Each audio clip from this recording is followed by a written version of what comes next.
Welcome to the Manders and Mindset podcast.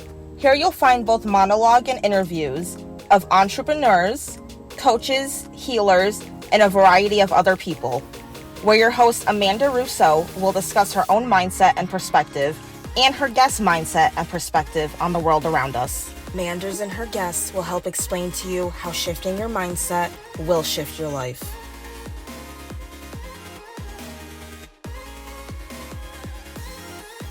Welcome to Manders Mindset, where we explore the power of shifting your mindset to shift your life.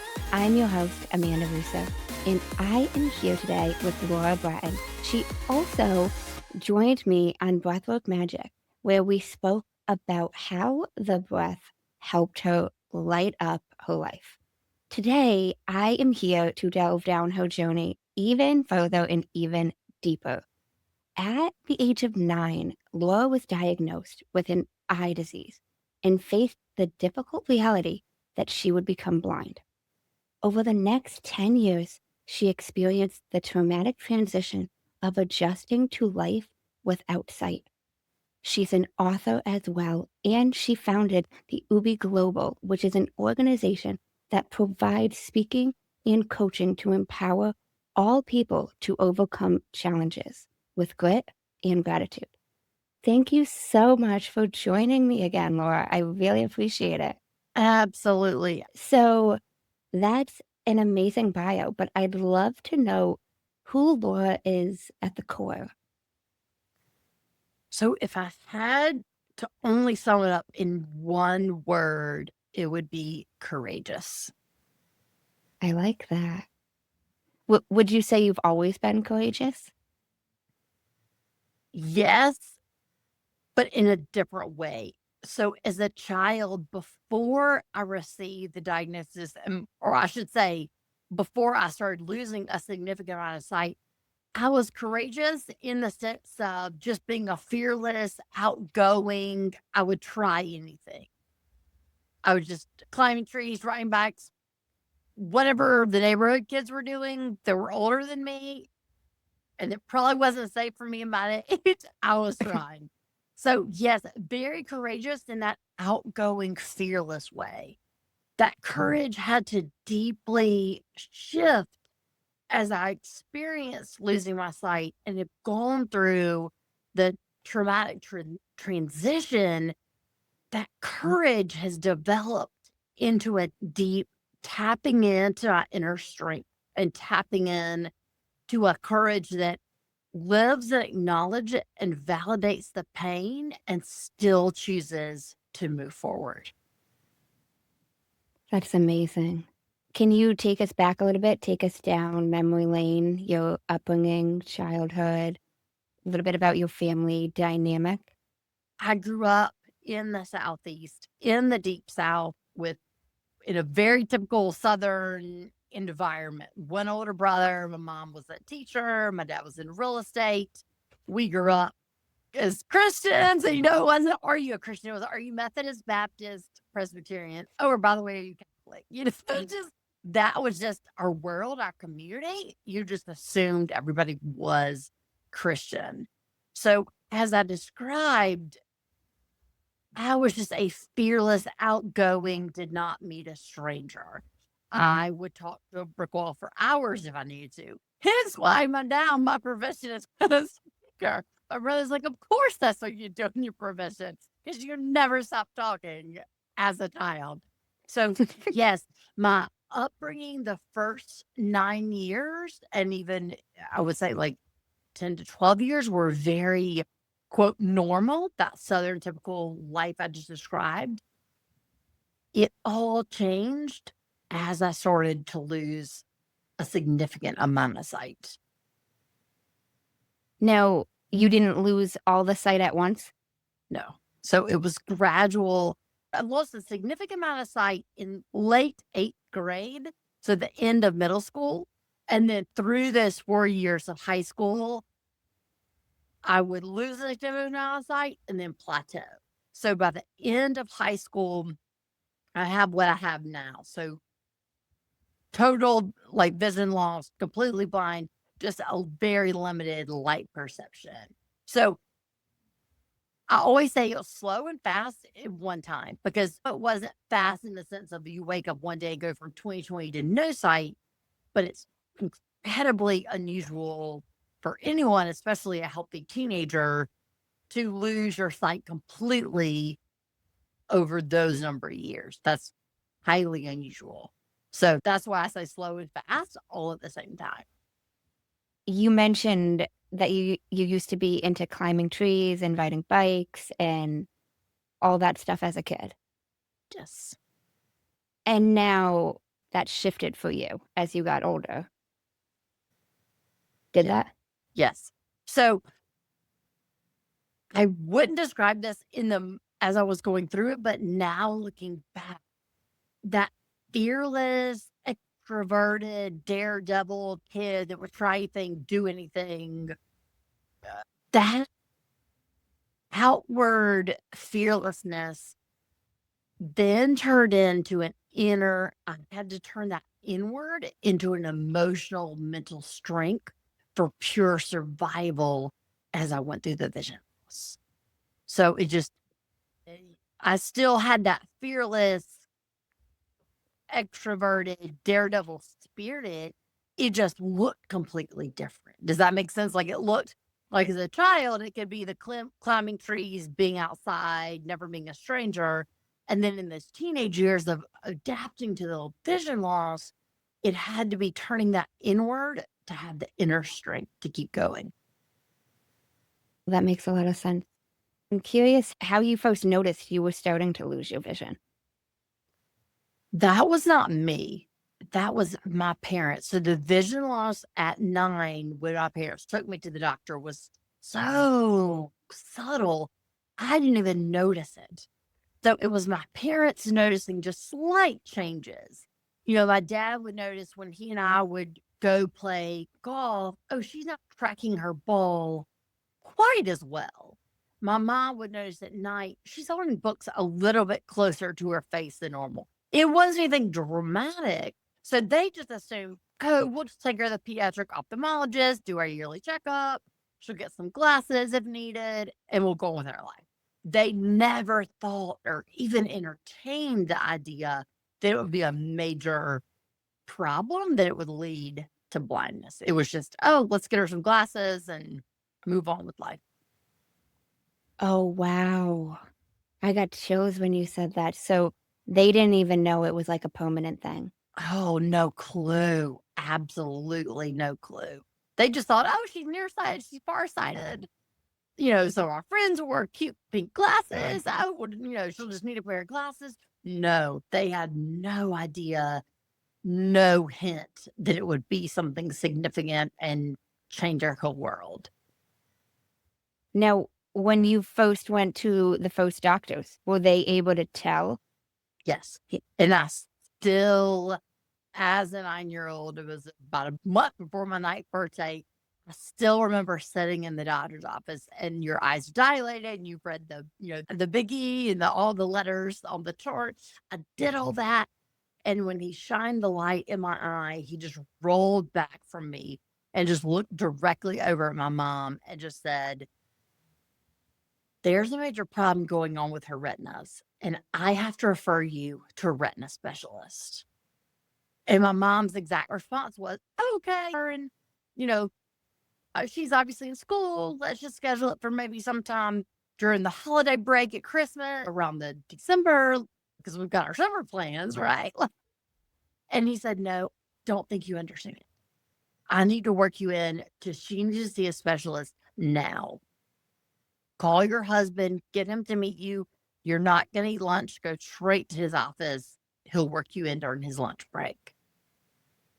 So what my parents assumed was just a routine, get her a pair of glasses appointment turned into that life-changing news of, no, there's a major problem going on with her retinas. We have to address this immediately. So that led to a whole summer of doctor's appointments where I ended up with a doctor in Emory in Atlanta, a pediatric retinal specialist, that she became the doctor I would see from then on out. And then that's when she was able to say, yes, there is a major problem going on with your retinas. We can't give you any timeline. We can tell you she's going to lose her sight. We think it'll be a 40 or a 60. So again, even at the end of the summer, there was no timeline that I would be a teenager. There was no prediction or hint that, hey, she's going to lose all her sight very quickly. It was down the road. How was that for you at the time? Do you remember? I do remember, and this is absolutely hilarious. So in my 9-year-old mind, my reaction was, I can see now, so I'm always going to see. What are these people worried about? I literally let the doctor's office, and I'm not exaggerating. I still remember this very well. We're in the parking lot, and so this is Atlanta, so it's hot, humid at the beginning of August. So a parking lot at Emory University is super hot and steamy. And I looked at my parents right as we got to our car and I said, okay, well, on the way home, can we stop by Starbucks and can I get a peach tea? Like, I was happy. I was excited to leave the doctor's office and go to Starbucks. My parents were just in shock and numb, and we're just trying to remember what kind of car they drove to Atlanta. Like, their whole world had just flashed before them because they could emotionally, cognitively, mentally process the news they just received. All my mind as a 9-year-old could process. I mean, cognitively, I heard the news and I could understand that, but mentally, emotionally, all I could process is, well, that's in the future. We don't need to worry about that. I can see now. So what are you guys worried about? So that was my reaction. My reaction was not their reaction of grasping how my world was about to change. Wow. Now, how did that change how school was for you? The only changes were I started to use large print and I started to learn how to read Braille, even though I didn't need it at that time. They just started, thankfully, preparing me. School dramatically changed at the end of middle school that's when I went from being able to see large print and use a magnifier and that being fine to can't even do that. I need Braille full time. It's either Braille or books on tape, having tests read to me, all of that. So the end of middle school and all of high school, drastically different because of the accommodations that I need. So for example, in high school, I didn't go to PE and art class. I didn't do any of the extracurricular classes. During that time, I met with a teacher who would teach me how to use a software that would make the computer accessible.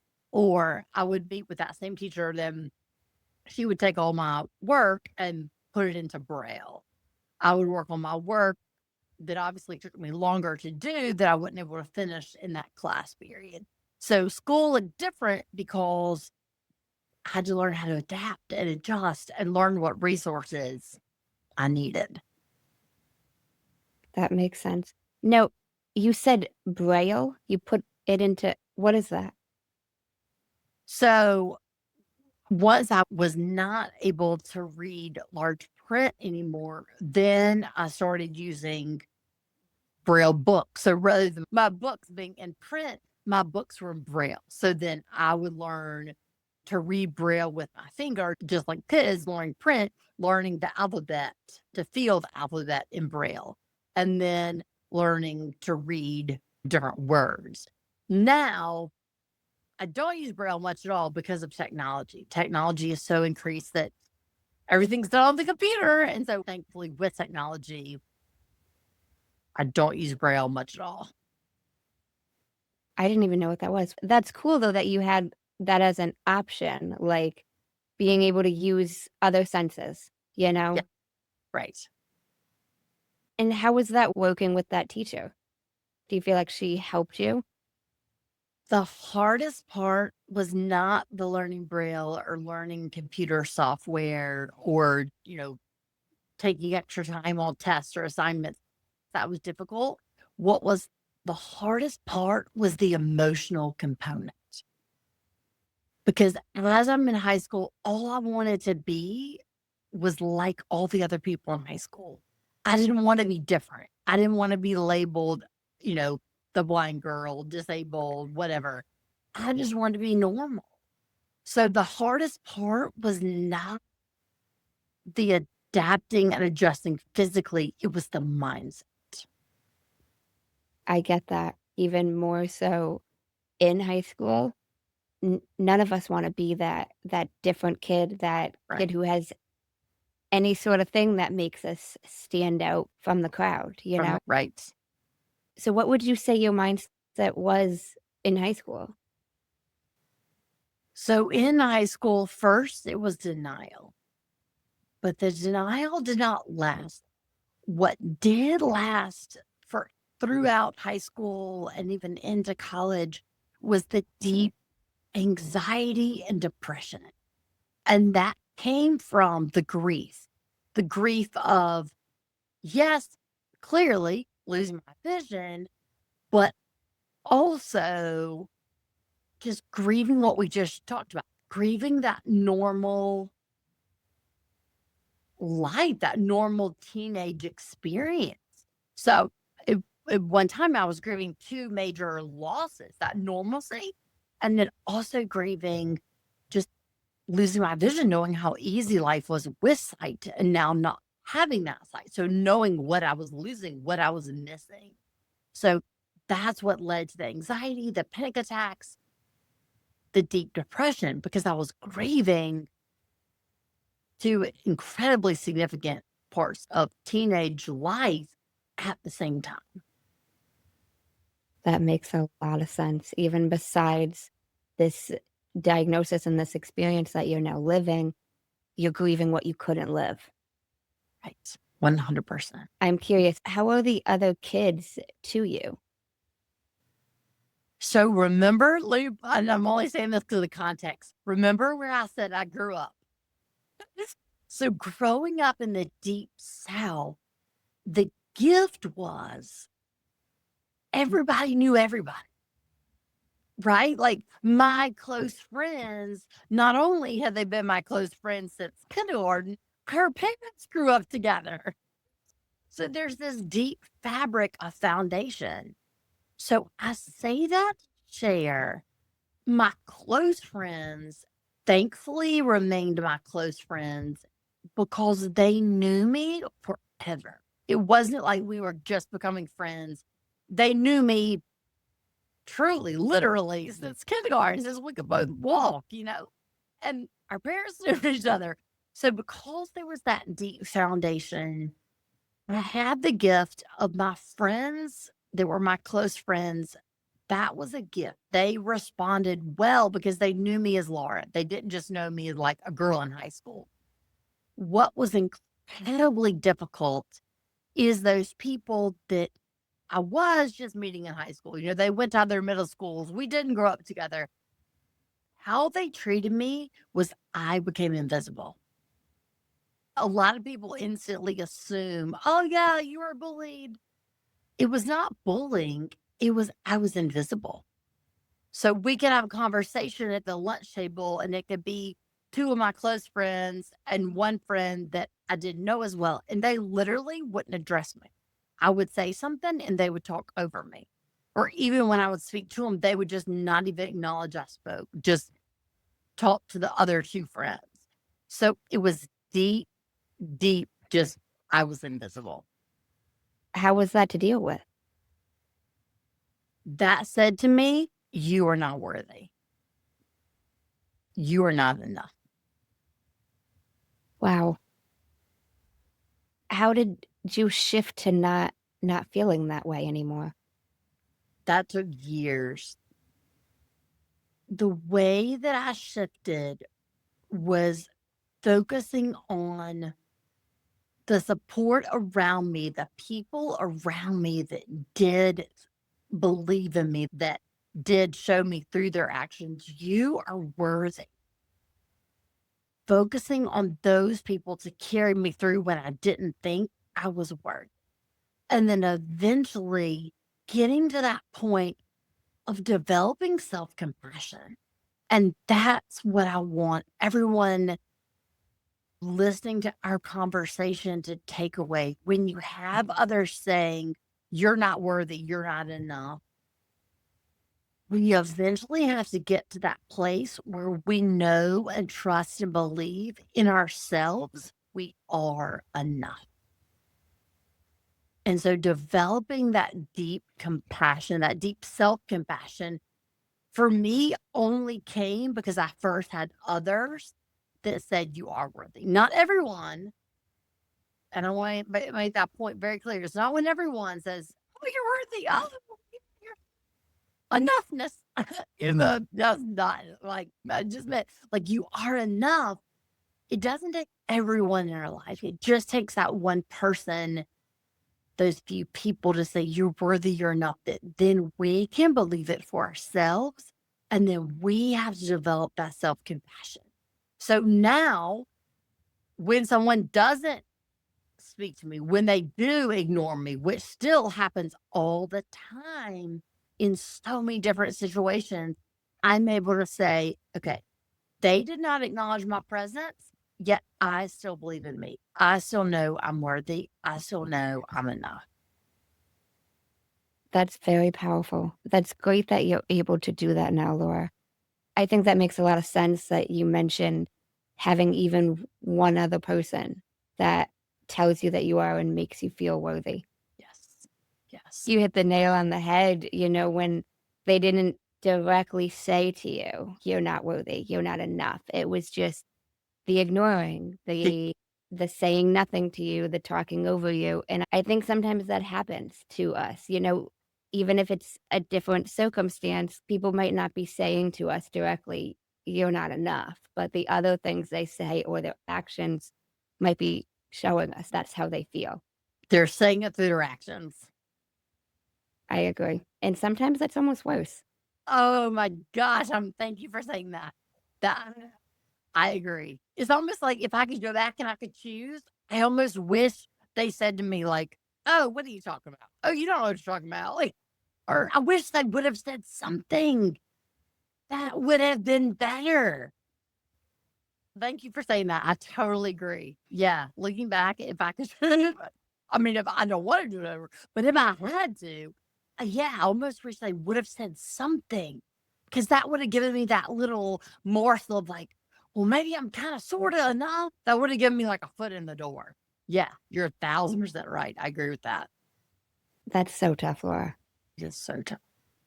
Now, after high school, what did life look like for you from there?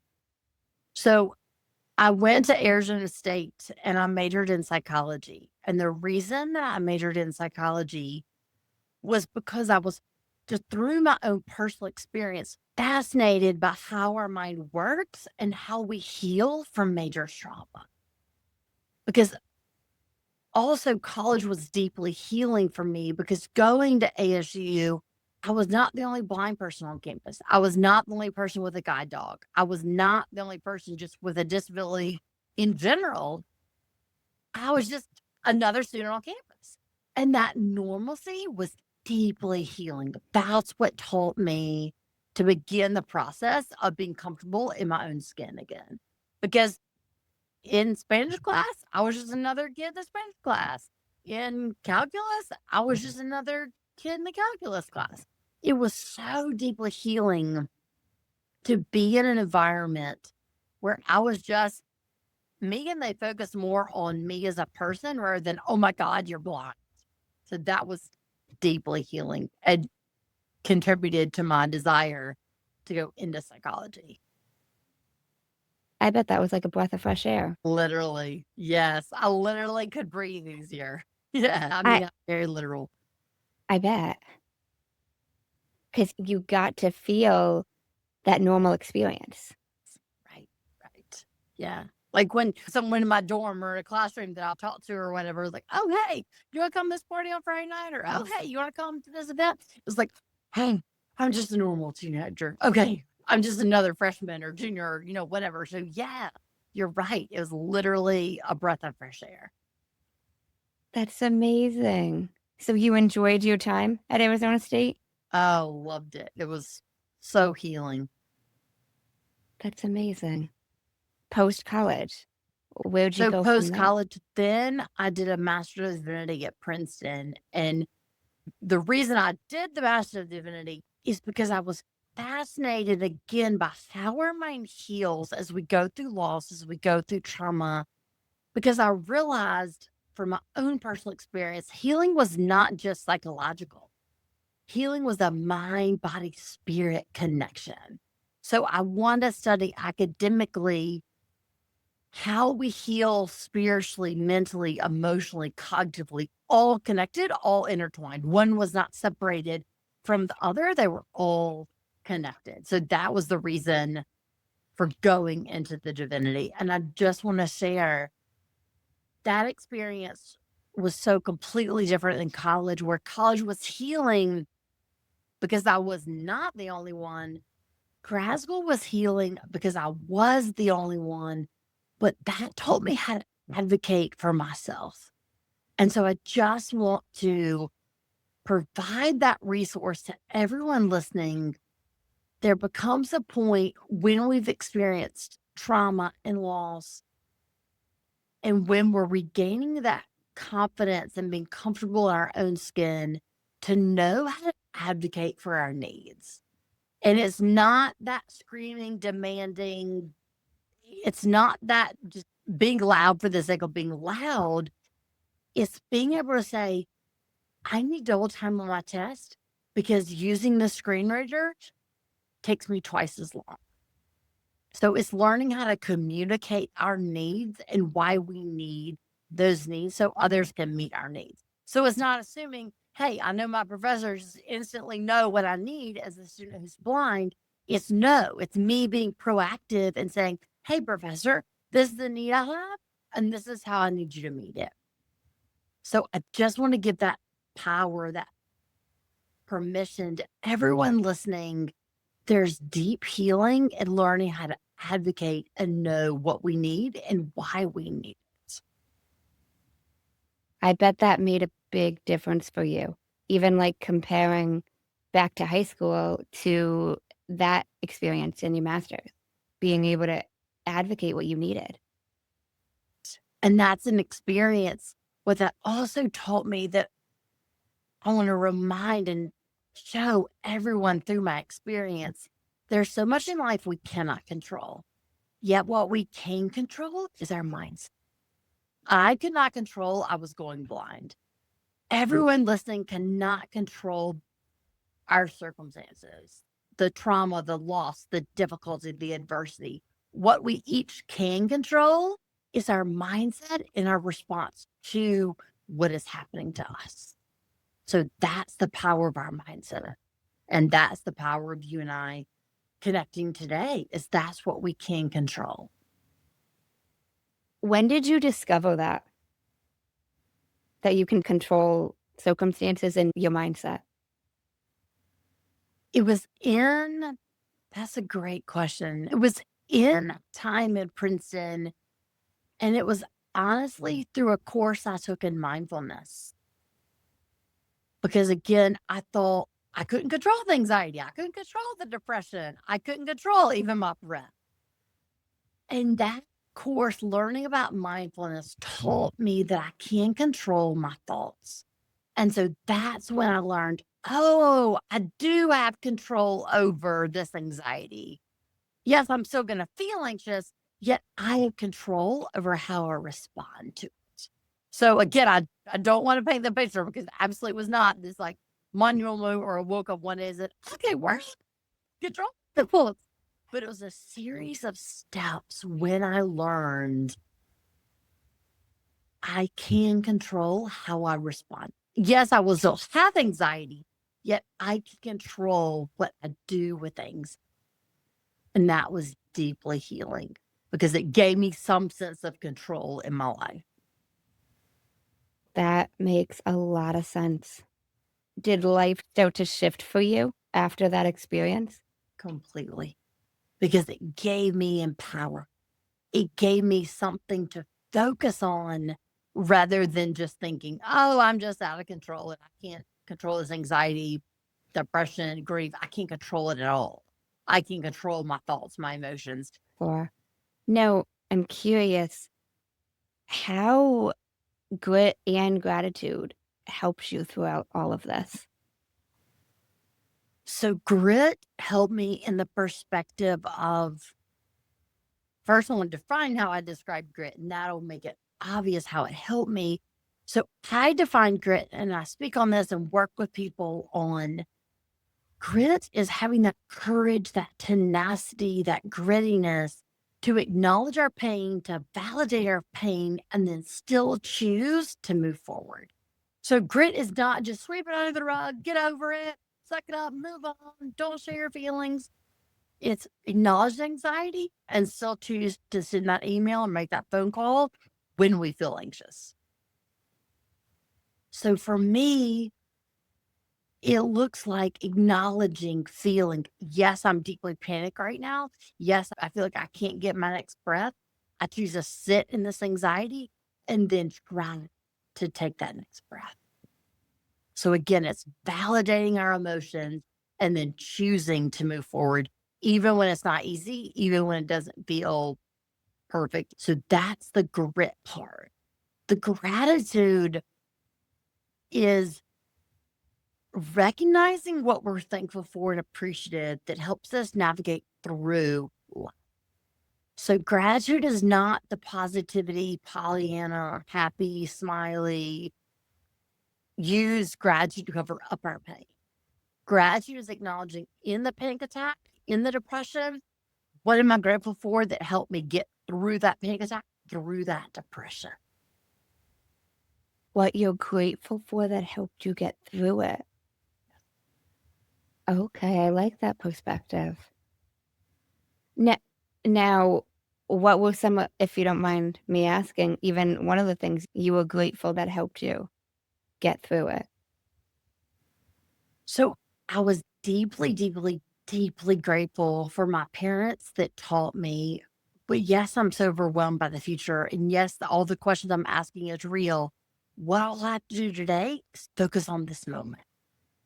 Getting up, getting dressed, eating breakfast, getting to school on time, that's an accomplishment for the day. So focusing on the moment rather than being so overwhelmed by the future. I was deeply grateful for that. I was deeply, deeply, deeply grateful, not in the moment, but looking back, I was deeply grateful for that brother who's 5 years older who continued to treat me normal, like that just annoying little baby sister in the midst of all I was going through, because that told me, Laura, you're still you. You're still that annoying little sister, even though you're losing your sight.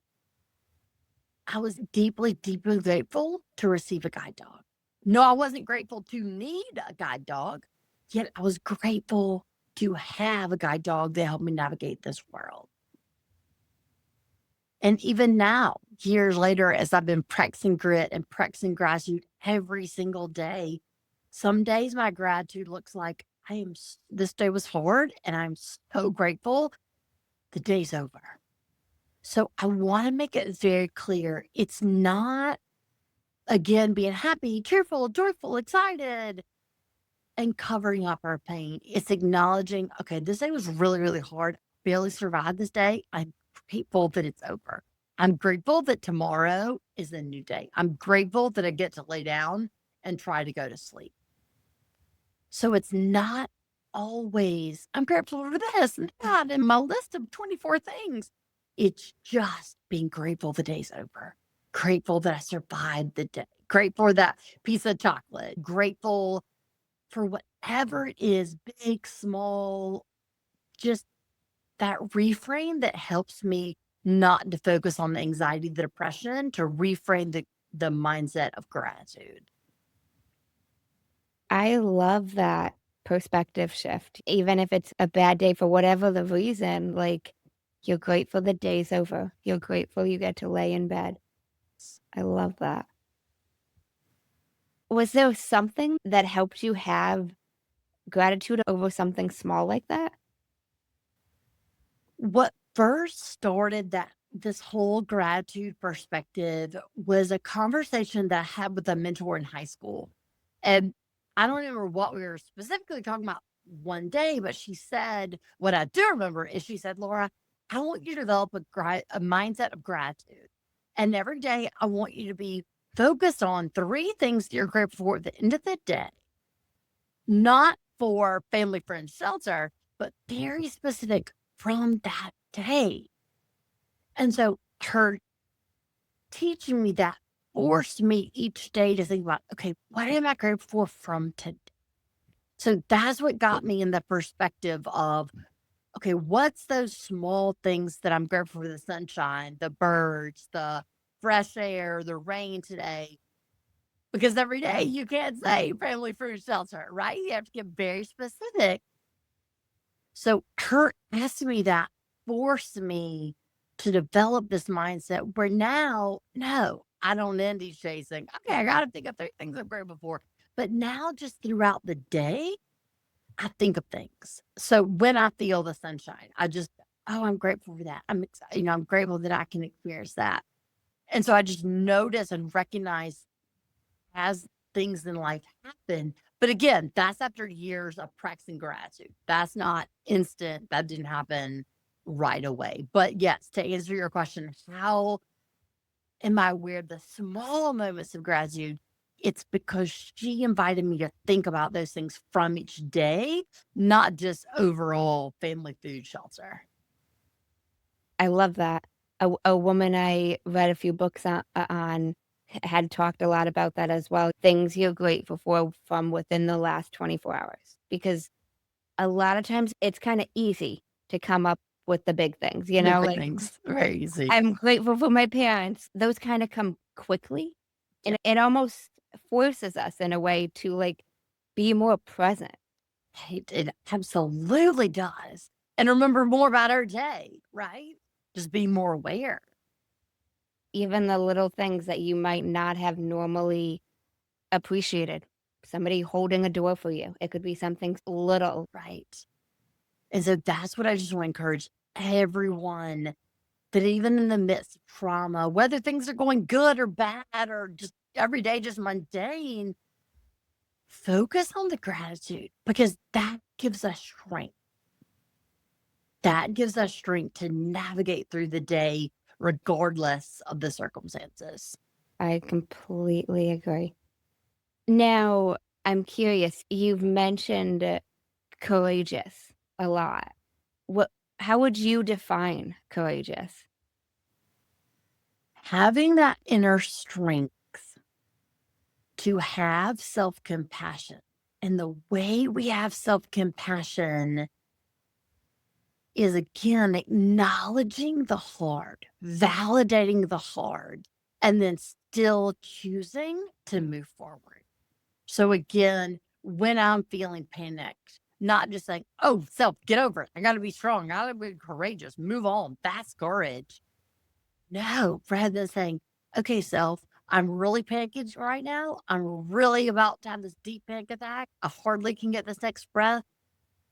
I'll validate those feelings. I validate that pain, and I choose to have the courage to do what I need to do to help myself through this panic attack so I can keep going.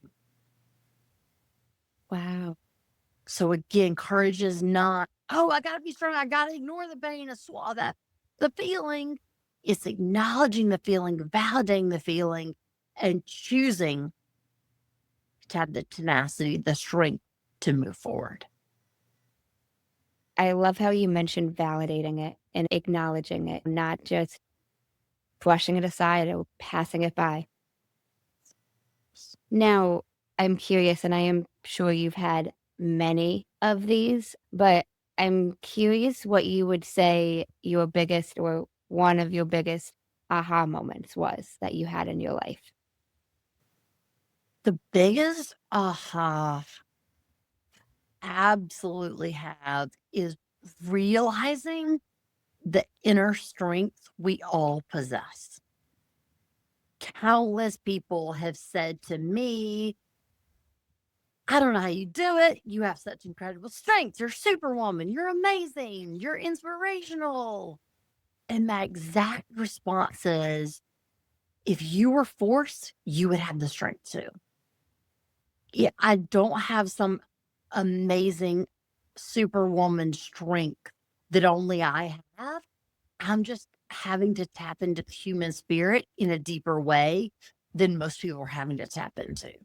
So the aha has been, we're each stronger and more courageous than we realize or that we believe.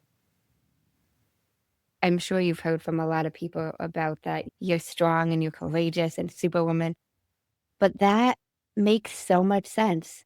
How you simply said it. Like, if somebody else was forced to deal with that, they would. They would. They wouldn't have a choice. Essentially. Yes. I mean, if you're Like- to live, I mean, I guess your choice is obviously not to live. If you choose life, you have to, right? When I was a teenager, so many people would say to my parents, "Oh, I don't know how you're doing it. I don't know how you're parenting, raising that child. I don't, you have such incredible strength. I don't know how you're doing it." And my parents' response was the same. If you just were told your child was going blind, and then you did, and you want her to live, you would do the same thing we're doing. We're not heroic parents. We're tapping into a strength that we didn't know we had. And my mom even says, several years before I was diagnosed, only several years, because it's enough that she vividly remembers this. She was flipping through a magazine at her daughter's office while waiting in the waiting room, and there was an article about a man who was blind, and I don't remember if the article was about his guide dog, or I don't remember what the article's about. But she said, I just very vividly remember shaking my head and just saying, "Oh, I don't know how he could do it. I could never do that." And then a few years later, she's doing it and realizes, "No, yeah, okay, I'm raising you." So again, I say that to say, we don't realize the strength we have until we're forced with the trauma, the adversity, the grief, the loss, that we have to have that inner strength. And we will find a way to figure it out. And when find a way. And so that's my encouragement to everyone listening.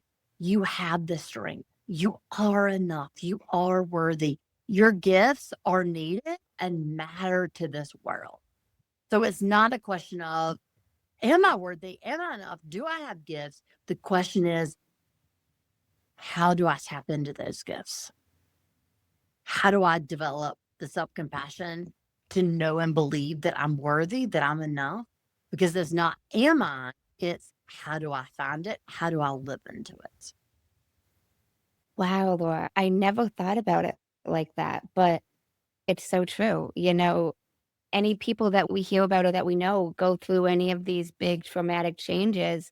So often, so many of us think I'd never be able to handle fill in the blank. But it's like, if you were forced to, whether it's cancer or whatever have you, you would. You would. And the thing, you wouldn't even realize you're doing it. You wouldn't even realize you're tapping into that strength, right? It just, yeah, we all possess it. That's the power. That's the gift. That's the hope. That gives me so much hope of knowing I do have that strength. I just tap into it. Now, I'm curious what advice you have for people going through a big unexpected change. My very first advice is validate your pain.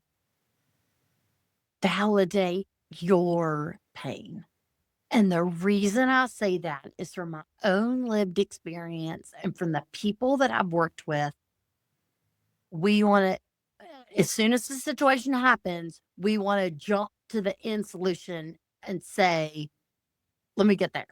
So for me, I want to say, okay, let's write, how do I live life as a blind person? How do I go to college? How do I become a professional? How do I? And you never stop to say, wow, this is painful. This is overwhelming. This makes me depressed. This makes me grieve. I need help. How am I going to do this? And here's the gift. acknowledging the pain then gives you the strength. Because when I was jumping to that, how do I go to college? How do I live? How do I do all these? Blah, blah, blah. I'm not stopping to validate the pain and then the validity of my situation because it's too hard. It feels too hard. If I feel like if I acknowledge and validate, the anxiety will solve me from life. And for the rest of my life, I'll be a extremely anxious person. Yet when I stop to validate, my feelings actually get easier, and then I'm empowered to move forward. Every person that I've worked with, once they validate their pain, the healing comes quickly. It's when they resist feeling what they feel that the healing is slower. So, say all that to say, whatever adversity, pain, grief you're going through, please validate yourself. This is really hard. I wasn't expecting this. I don't want this. I don't like this. This is not what I thought would happen in the course of my life. Validating our reality gives us then power to move forward. We got to feel it to heal it. Perfect. Rewind. I'm going to rewind and listen to that a million times. Yes. We have to feel it to heal it. Have you heard that saying before? Yes.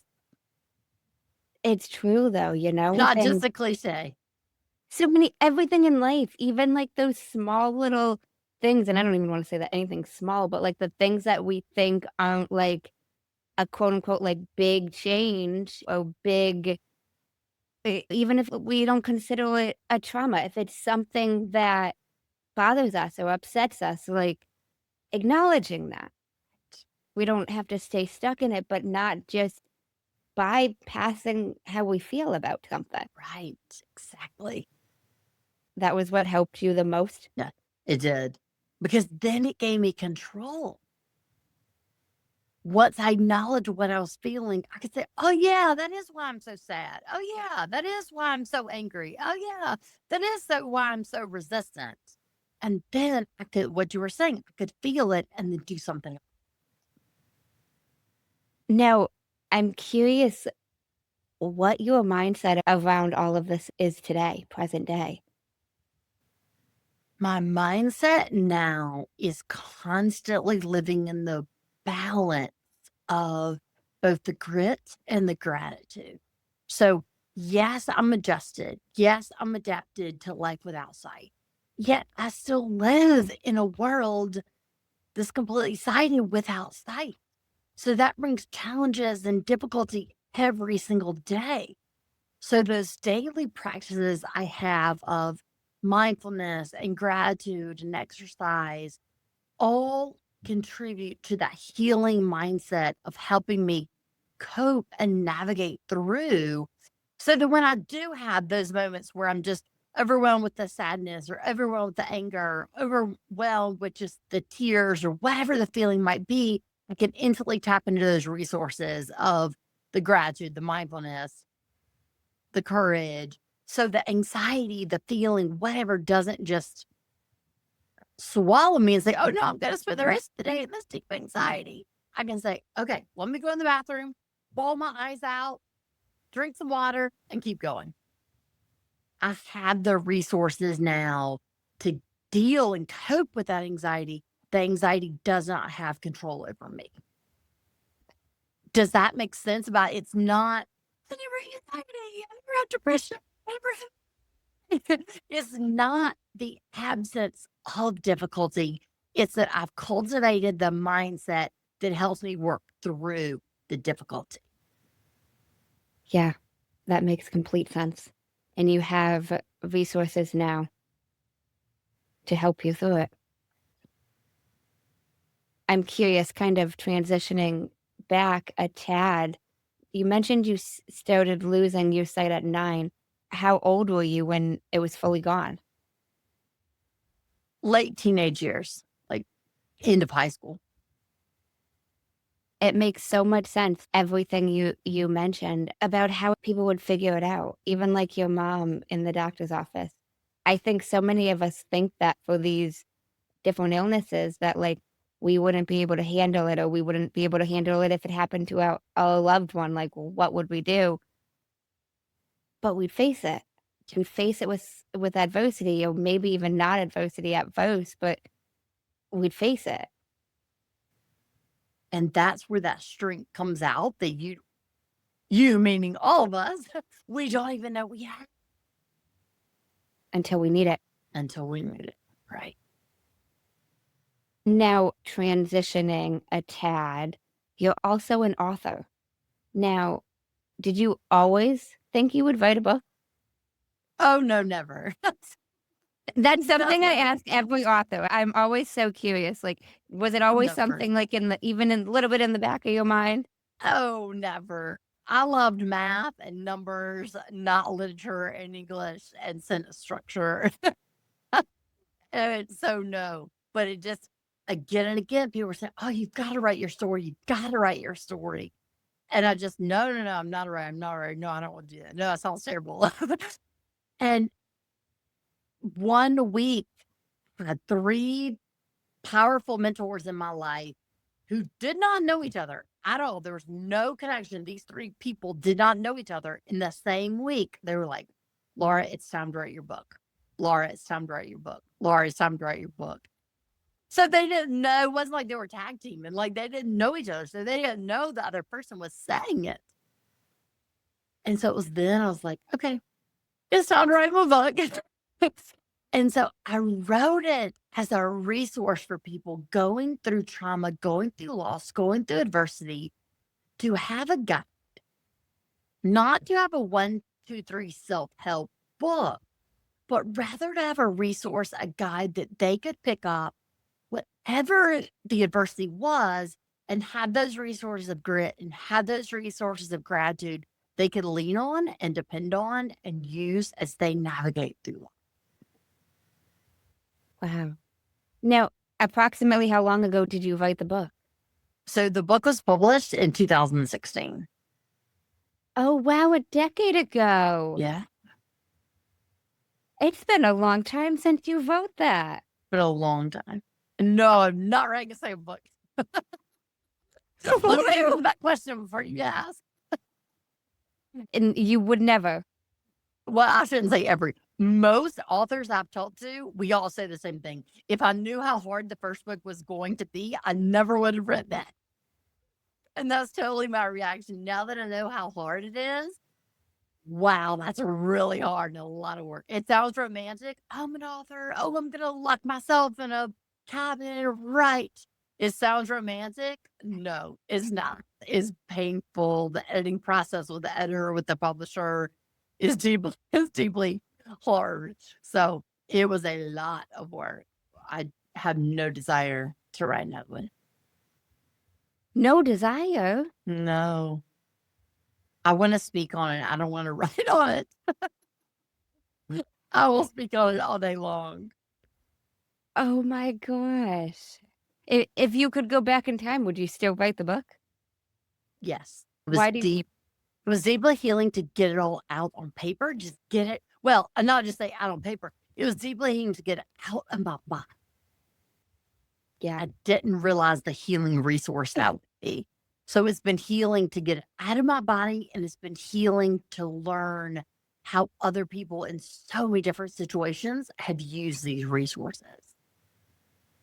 That makes so much sense about it being in your body. People even talk about like journaling, even if it's stuff you wouldn't put in a book, which I know is very different, but it's getting it out of us. I'm so glad you said that about journaling. Yes, I just encourage anyone. It doesn't have to be a book. Just write your thoughts. And there's so much power in just writing it. One time a therapist said, just write letters. Write letters to your younger self. Write letters to whoever, even if it's not a specific person, just write letters about how you feel. And that is so deeply healing to get it out.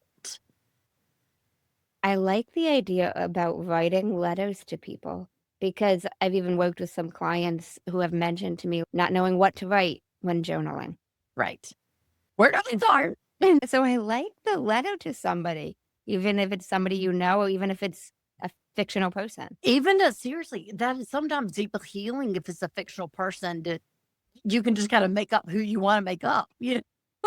That's deeply healing to, again, just get it out and let all your thoughts out. I completely agree, Laura. That's amazing, though. I'm glad that you wrote the book, even though it was challenging. Did anything help you be able to write the book? Having accountability really helped me with the book. So having someone who every week they're like, okay, on Friday, I want your weekly check-in. Like, how much did you write this week? Having that accountability partner to also say, wow, you didn't tell me how hard this was going to be, or this is really hard. And just say, I know, and keep going. Or to write a chapter and, call that person like, oh my gosh, I feel so much better after getting that out. They're like, I know. So again, just have that accountability to share the good, the bad of the writing process. That accountability part. Whenever we're looking to achieve something in our lives, something new is so key to have that little extra push of like encouragement, especially when it gets more difficult. Right. Or that even more so those certain days that you really just don't feel like writing. Right. But I feel like you're less likely going to want to be able to say on Friday that you have nothing written. I wouldn't want to say that. Exactly. I'm too type A for that. So yeah, so they're going to ask me on Friday, right? So yes, it just gave me the courage to write. I love that suggestion. How long did it take you to write the book? It was a year process, and that included me writing, because they're kind of two different stages. There's one stage where you just get all your thoughts out on paper, the original manuscript. And then there's that long process of when you're going through the editor chapter by chapter. So the whole process took about a year of getting the manuscript out and then also going through that process with the editor. I feel like that's kind of quick. Oh, that's very quick. That's very quick. Very, very quick. I haven't written a book, so I don't fully know, but I feel it's quick. That's very quick. Yes, it is. It's very quick. Even Remember, I said I was type A person. Even though you didn't want to be writing it. Right. It was like once I got started, it was so healing to get it out. I was hungry for people to gain the resources that I gained from grit and gratitude. So I wanted to get it out in the world. Makes sense. Is there anybody specific you'd say the book is for? Not a specific type of loss, just any major loss that changes our course of where we thought we were going, or unexpected change. Any loss or unexpected change?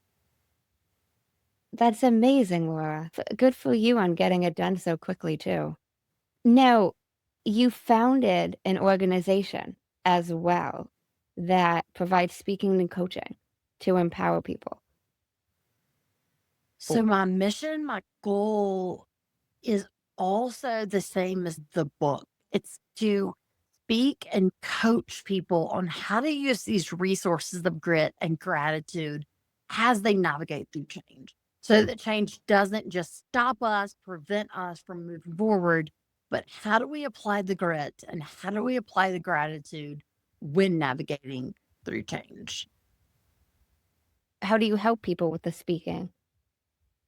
So with the speaking specifically, I'm working with organizations who are going through a specific change. And once obviously I know what that change is, I tailor my speaking to that specific change. So yes, I tell my story, and yes, I weave the grit and gratitude through my personal examples, but I also tailor it to that organization on this is the change you're going through. So here's what the grit would look like, and here's what the gratitude will look like that you can apply to this specific change. And then on the coaching one-on-one level, it again looks like, are you going through injury? Are you going through a death loss, a non-death loss? Whatever that change is, how do we apply the grit and the gratitude specifically to your situation? How long have you been doing that? So the book came out in 2016, which is when I founded the organization and started my speaking. So it's been an ongoing just process with the book, the coaching, the speaking since 2016. Wow, for a decade. And you did it before COVID. Yes. That's And before, notice- during, and after, right? Just so many people, I feel like, wrote their book during COVID. Not that that's a bad thing. So true. I'm just saying, it's a little more impressive that you wrote a book pre-COVID. Pre-COVID, that is so. You know, like everybody's like, It's I so wrote a true. book It's during so COVID true. because I have Like time. nothing else to do during COVID, right? Yeah. I love how much effort you're putting into help people with what you experienced. That is my goal. That's my mission. That is my passion. That's what drives me every day. Absolutely loved speaking with you. Thank you so much. Thank you for this platform. And thank you for just creating this conversation to provide those resources. So we're all going to experience change. So it's not, or are we going to experience change? It's how are we going to respond to that and develop that mindset that helps us navigate through change. That is so true that we will all experience change, multiple changes throughout our lives. Like nothing stays the same forever, no matter what it is. Now, have you heard of a man named Jay Shetty? Yes. I'm a big fan of his. He hosts a podcast called On Purpose, and he ends his podcast with 2 segments. And I've borrowed those 2 segments, and I end Manders Mindset with those 2 segments as well. First segment is the many sides to us, and there's 5 questions, and they need to be answered in 1 word each. What is 1 word someone who is meeting you for the first time would use to describe you as? Strong. What is 1 word someone who knows you well would use to describe you as? Courageous. What is 1 word you'd use to describe yourself? Courageous. Do you have a different one? I mean, that's it. In my core, I very much described strength when I said strong. That's very different to me. I perceive it, and those in my closest circle understand it's deep courage. My only other phrase would be self-compassion. What is 1 word that if someone didn't like you or agree with your mindset would use to describe you as? What? I've got lots of words. Whew, that's the whole list comes to my mind. How do I narrow this down? Stubborn. What is 1 word you're trying to embody right now? I would have definitely gracious. Second segment is the final 5, and these can be answered in a sentence. What is the best advice you've heard or received? You have permission to grieve. Why was that the best advice? Because I thought grieving was a specific time frame. I grieved, checked that box, then I could move forward. But when someone said to me, I give you permission to continually grieve, I realized grieving was not in a box with a specific time frame. It was an ongoing process throughout human existence. What is the worst advice you've heard or received? Get over it. Why is that the worst? Because that is not validating the pain and the reality of the situation. So many people just said, get over it and move on, suck it up. That was the worst advice I could receive because that was saying your pain doesn't matter. Swallow your emotions. What is something that you used to value that you no longer value? Everything. Oh my gosh, that's hard. I used to put so much value in the clothes, the jewelry, okay, if I had to boil it down, I used to deeply value what do others think about me rather than valuing how I view and love and treat and respect myself. If you could describe what you would want your legacy to be, as if someone was reading it, what would you want it to say? I would definitely want what I would want the legacy to be to give to others is know that you're enough. You as you are is enough. Because when we go through trauma, when we go through adversity, when we go through loss, I've experienced in my own life and those I've worked with, we think we're not enough because we think the trauma, the difficulty, the adversity makes us less. So if I could leave the legacy that to be able to teach people, to empower people that in all situations, we are worthy. We are enough. That's so beautiful, Laura. If you could create one law in the world that everyone had to follow, what would it be? And I want to know why. Learn to love yourself. Because when we love ourselves, we then treat others with that love and compassion and respect. Thank you so much, Laura. I really, really enjoyed this. Thank you for the opportunity and just creating this platform.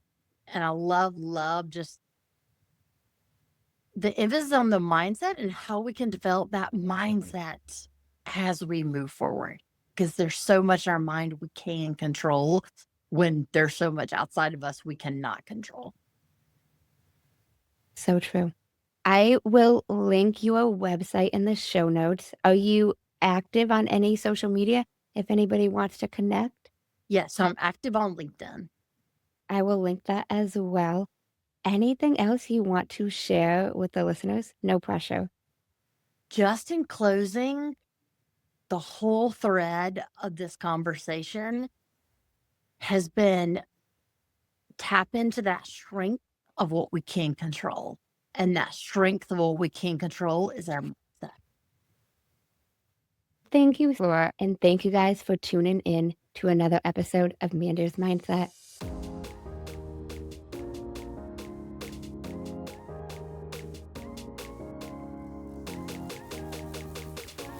In case no one told you today, I'm proud of you. I'm rooting for you. And you got this.